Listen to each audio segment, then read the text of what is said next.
I made some written out notes, which this is a kind of addendum to, and already those written out notes were meant to be addendums to,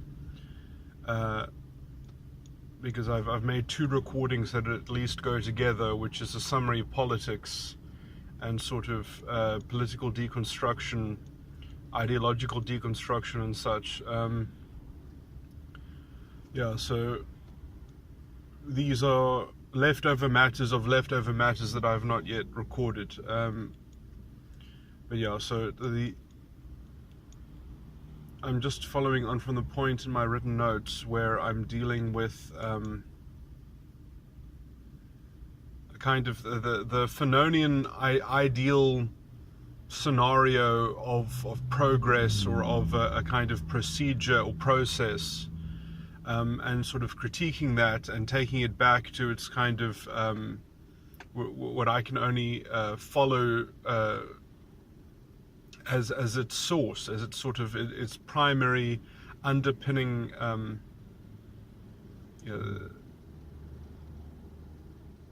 that the kind of the intellectual sentiment of Fanon is, when you unmask it and when you get down to it, I mean, these are things that have happened in cultures. These are, what he's talking about are common, let's say, psychological structures. They're usually pernicious structures, and you can't actually get a benefit from utilizing them.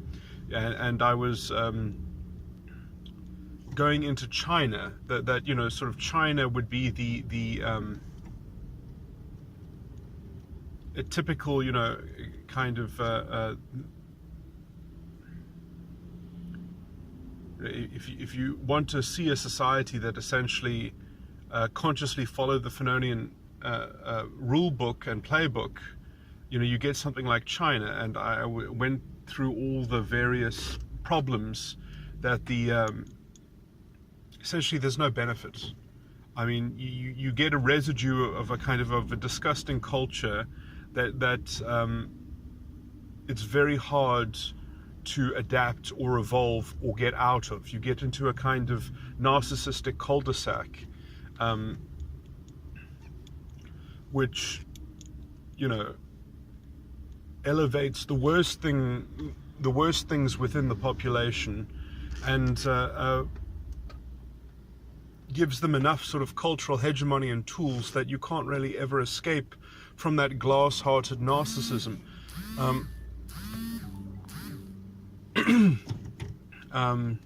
Yeah, I'm not going to go into that full description, but to get to the point that I wanted to get into now, which was not to do with China, but to do with the kind of yeah, I wanted to I think I found a very good example of the kind of there's always this vision that it's possible to extract something from these kinds of narcissistic structures, that you can use them to insulate a kind of internal source of value or something like that. And the person who sort of invented this, I would say politically, was Napoleon. Which is where I think Fanon essentially gets this from, because he is the inheritor of a kind of attitude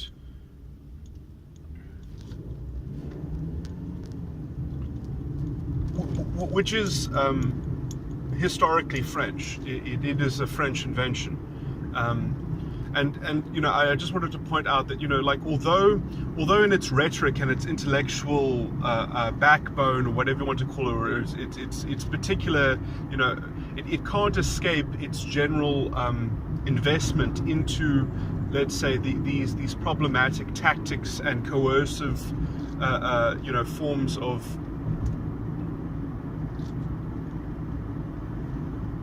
It's almost like on the.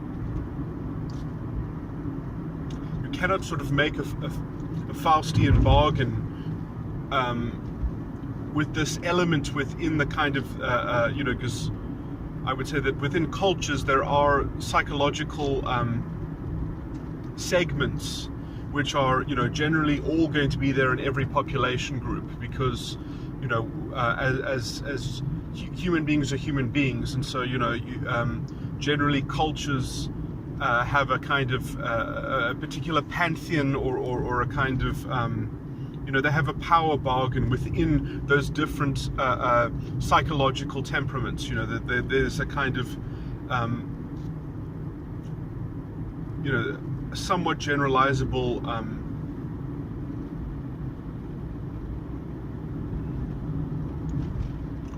way of brokering between these styles of interaction. And you know, I mean, culture isn't always the deciding factor in terms of what goes on within a society or something like that. But in as much as culture is a repository of I don't know if I want to make these general points. Let me just get to my point.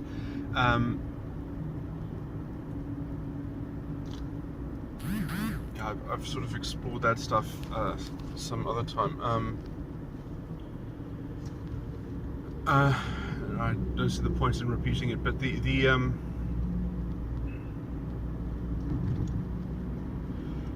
and I just think Napoleon himself is the ultimate example of how it always fails, in that, you know, they thought that they could be so nuanced that they, you know, wouldn't throw the baby out with the bathwater, and so, you know, that they would actually overthrow the aristocracy,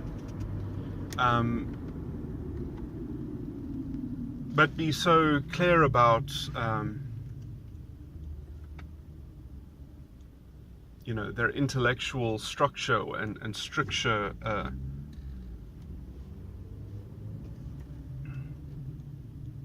and their code was so, you know, sort of righteous that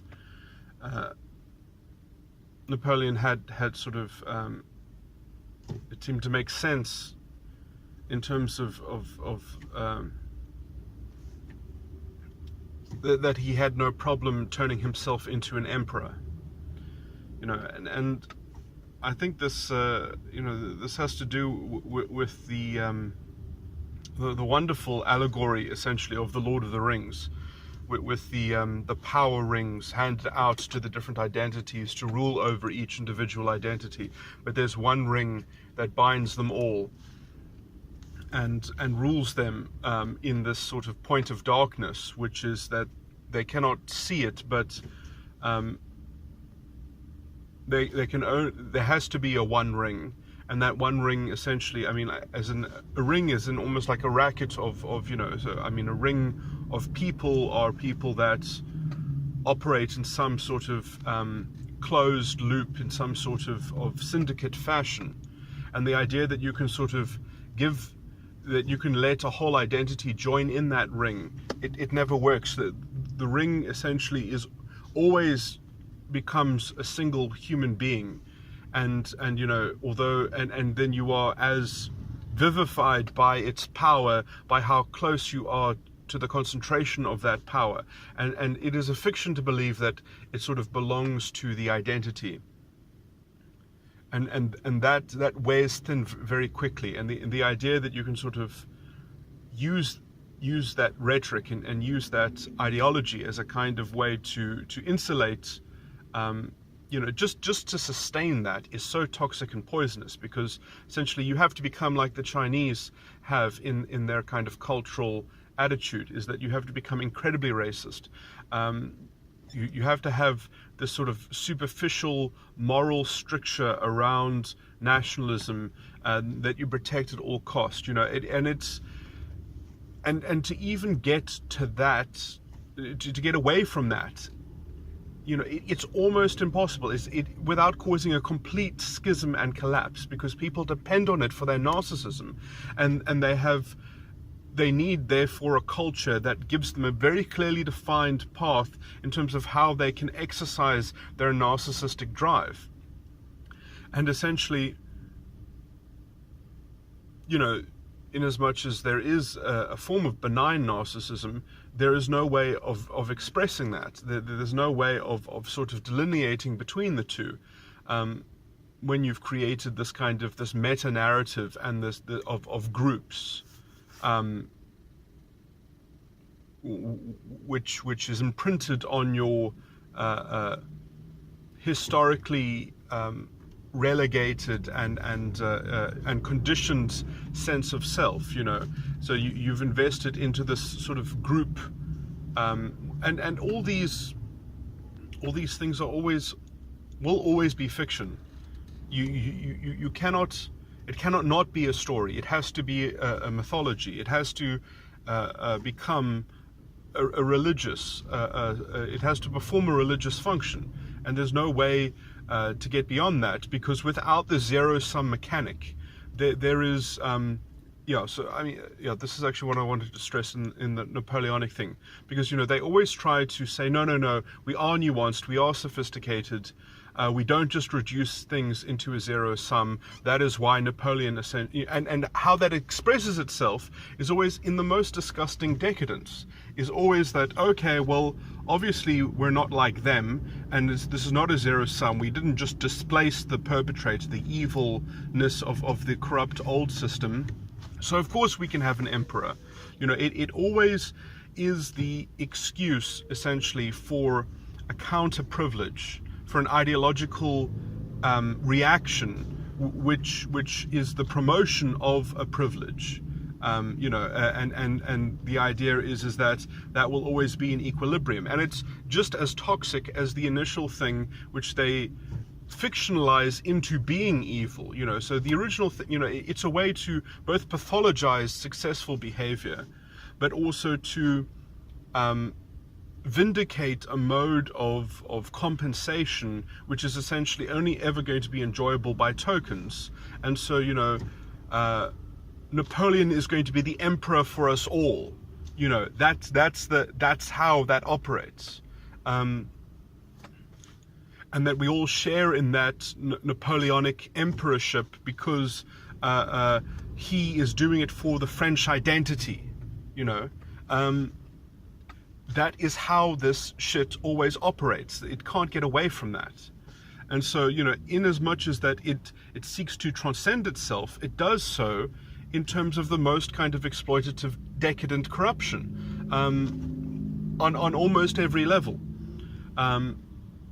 It blinds itself to common sense so quickly, and it always does so, without fail, because that is it's trapped in its own, sort of narcissistic ivory tower.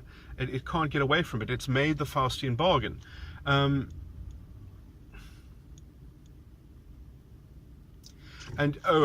this is a very important point, because you get a lot of people who let's say, they understand this stuff so much, they've seen it from the inside so much, that they believe they've sort of transcended it, while operating within its stricture, and with seeing it, as a kind of Fanonian vehicle of progress.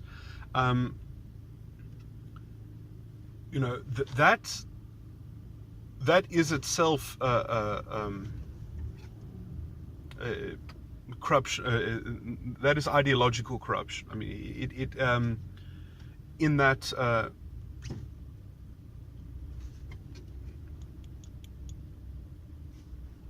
In that, whatever authentic, because basically my whole spiel is, my whole complaint is that this game, this zero-sum game which is being played, and in as much as it can be out-thought by the people who are supposedly using it, that it's a means to an end, and we need a kind of we need an ethos that insulates the general body of our identity, or something like that, because for some reason let's make our identity a figure of worship.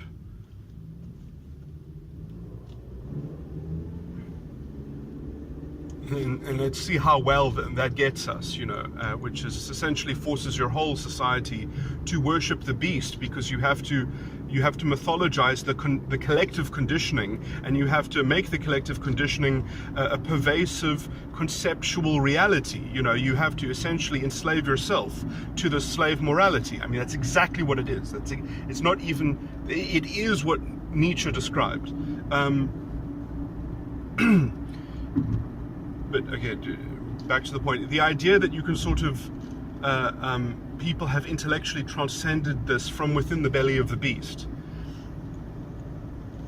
No, they have not. What they do is they, let's say they understand my complaint that the progress that is being fashioned is completely artificial. It's not authentic. It's not organic, and in fact, it's going to, by its very sort of ideological machinations and mechanics, it is unsustainable as well. And they say, yeah, but we need to see that it's unsustainable. You know, eventually we will overcome it from being within. You know, it's almost as if they have this. I don't want to say this because this gives them too much of an excuse.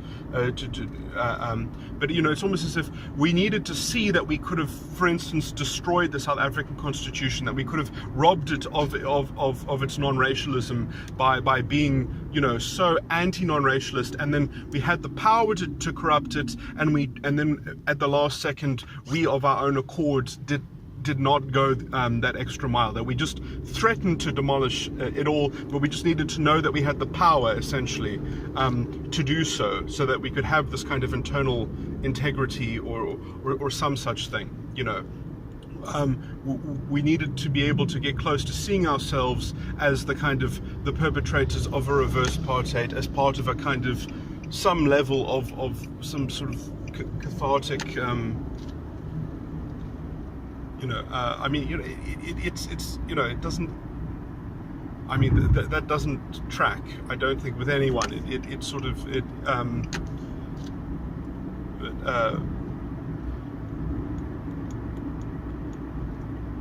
but the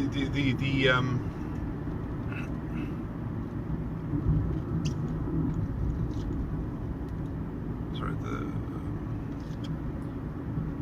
the pivotal issue here is the idea that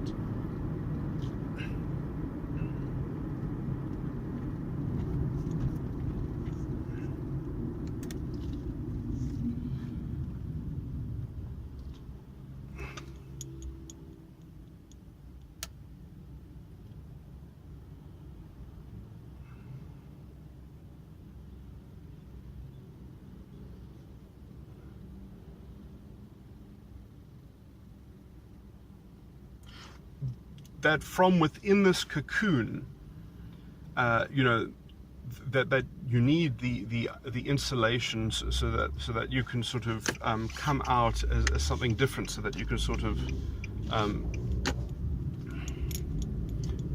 from the narcissistic cocoon, you know, that somehow, you know, that is the only way to overcome the inner psychopath, is first by embracing it, and so that within our own corridors of this decadent power, which is essentially has to, in order to sustain its insulation, has to you know, create an elaborate mythology of you know, of mobilizing history and sort of, and putting it on replay, and you know, so that history essentially is only ever a white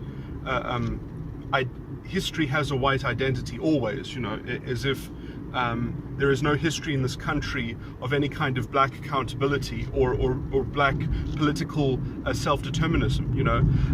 It is a rhetoric of nullifying self-determinism in every way possible. Okay, so let me just get back to my point that I got very close to, and then I kind of made a tangential ancillary point.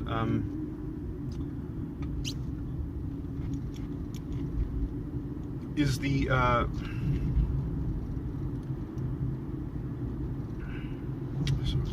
was saying that it was ideological corruption. Oh yes, because it simulates. Okay, so if you take on my complaint that it's a sort of that the whole sort of ideological schema is just, you know, it creates this artificial path of so-called progress, which is, you know, intrinsically unsustainable and intrinsically artificial and almost useless, but, you know, that it's somewhat necessary until at least it ideologically finds a way to adapt itself from within, that it can sort of assimilate its own errors or some such thing, and it's going to find a way to update itself. But, you know, that update, in as much as it takes on, you know, the critique, the style of critique that I'm making, it becomes a grotesque simulation of let's say, the antidote. It becomes exactly like the Napoleonic emperorship, you know. So it's like, oh yes, we see that, you know, complaining about privilege is a useless thing, because destroying privilege is like, you know, shooting yourself in the head. You know, the idea is to assimilate it and remove it from some kind of historical correlation, you know. But still, that is the means, it's not the ends. You know, they still want to do that by direct sort of intervention, but they need a direct intervention that simulates some kind of organic, common, universal adoption of let's say, a universal blueprint of successful behavior. You know, because I mean, that is the direct poison of the kind of the privilege arguments, is because you can't, it both pathologizes success and it creates a counterfeit path for success, which is just, you know, it doesn't function. And, you know, it can only do this by telling people that the economy is a zero-sum game, which it isn't, you know, but the revolutionary has to get away with that little piece of you know, with that poison pill,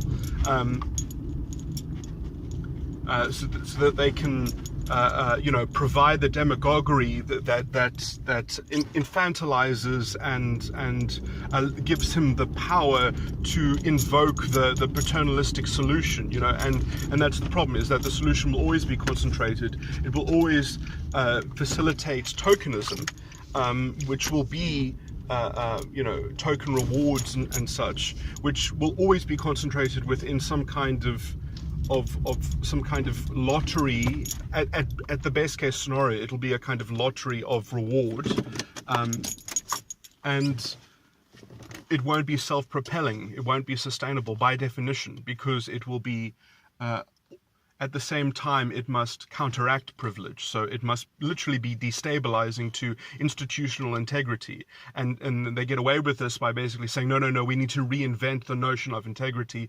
We need to rediscover knowledge that has been lost. You know, there's always this idea that what is missing just needs to be excavated under what the perpetrator has done to us. That, you know, it becomes part of that narrative, that ideological narrative, that it's a kind of a gain that has been stolen from us. And if it looks like we don't, if something is missing, it's simply because it you know, it's not a problem of integration, it's a problem of historical integration. You know, it's a historical crime, as it were, and that is overly relied on. I mean, that is the kind of the linchpin of their ideological game, is that of course it's a zero sum. It has to be a zero sum. If you don't believe it's a zero sum, then you are a voice box of racism, you know, because they've got all these terms redefined into this mythology, which is essentially the same ideology as the Nazi philosophy. It is the same quality of the Aryan studies, you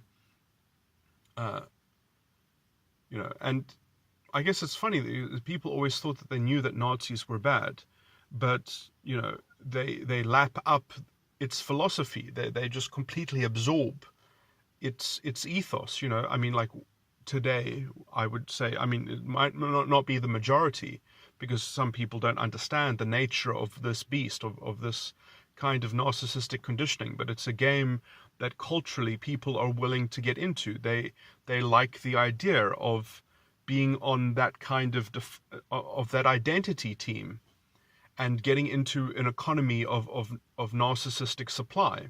essentially, and trying to create a stable narcissistic supply, which is why their ethos is so married to the separate but equal identity, which is the founding principle of the Nazi framework. I mean, they have the same quality of their, I mean, it's just like the poor Aryans victimized.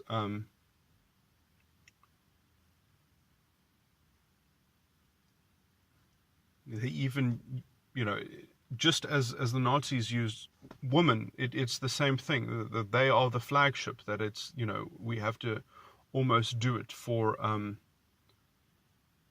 I mean, the kind of the self-deprecation as the source of shame of the perpetrator, and they can only be guilty for not standing up more for their identity, and everything gets reduced to this kind of sort of identity circus, which has nothing to do with reality or anything. You don't have to learn anything about economics, other than this kind of, there's this sort of group conspiracy. Everything is just a sort of conspiracy. Everything is part of a narrative in which there's this external locus of control, and it's sorted out by re-establishing a very clear zero-sum game where we know that we will get something, where that something is for the identity, and how you get something for your identity generally is diminishing other identities, not even by gaining anything practically. You gain by displacement, essentially. And so you've got this moral economy, which is too easy, because how convenient is it to talk about the relative pride of identity, and that has nothing to do with any facts on the ground. It's a very cheap constituency to sell political goods to. It's a very cheap political economy, and it has been entered into by demagogues many a time. For even in recent times, that is the bargain. That is the deal. And it's generally, I would say, only ever possible to be countered by, confronting it in the public square. I mean, obviously, there's a huge, almost journalistic conspiracy because there's such an appetite for this, and there's such an appetite to denigrate anything that doesn't toe this line, that anything that doesn't promote this a narcissistic supply will get attacked. And so you get journalists selecting the news to support this grand narrative. You get until it becomes a self-perpetuating abyss, that will essentially create the waves of hyperrealism until it ferments, a kind of the cultural condition that would facilitate a coup or a genocide or, something radical. And I would even say that this is and the only excuse that they have is no, they're part of the wave, they're part of the general feeling. They're just going with the current. They're going with the flow, that is their only excuse, as, the kind of, because they are following the spirit of the beast. They are simply conditioned, like their identity has been conditioned from history, and they just want a Führer. They just want someone to save them from their historical misfortune. And that narrative does not even pretend to care about the actual anything other than the identity, and that you just have to have, no, you are your identity. Everyone must be their identity. Everyone must be categorized in this way. And so then you get this racialist driven corruption, ideological corruption.